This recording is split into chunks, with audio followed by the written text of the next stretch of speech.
संस्कार क्या है? आइए आज हम इस कहानी के माध्यम से जानते हैं। एक राजा के पास सुंदर घोड़ी थी।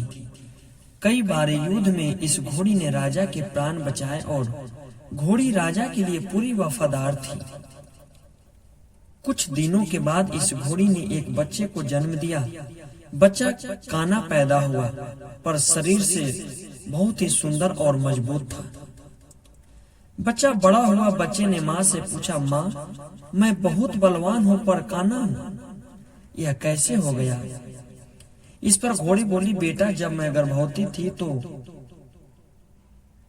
राजा ने मेरे ऊपर सवारी करते समय मुझे एक कोड़ा मार दिया, जिसके कारण तू काना हो गया।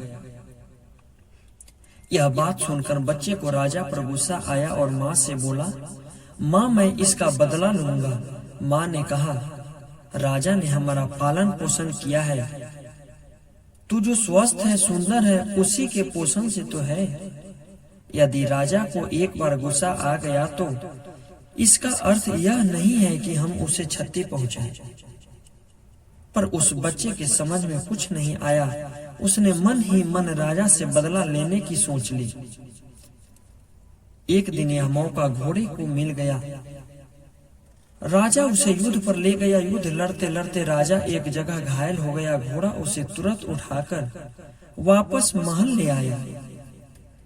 इस पर घोड़े को ताज्जुब हुआ और माँ से पूछा, माँ, आज राजा से बदला लेने का अच्छा मौका था, पर युद्ध के मैदान में बदला लेना ख्याल ही नहीं आया और नहीं ले पाया, मन ने गवार नहीं किया। इस पर घोड़ी हंसकर बोली, बेटा, तेरे खून में और तेरे संस्कार में धोखा है ही नहीं। तू जानकर तो धोखा दे ही नहीं सकता। तुझसे नमक हरामी हो नहीं सकती, क्योंकि तेरी नस्ल में तेरी माँ का ही तो अंश है।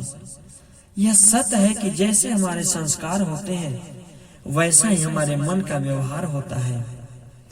हमारे पारिवारिक संस्कार अवचेतन मस्तिष्क में गहरे बैठ जाते हैं।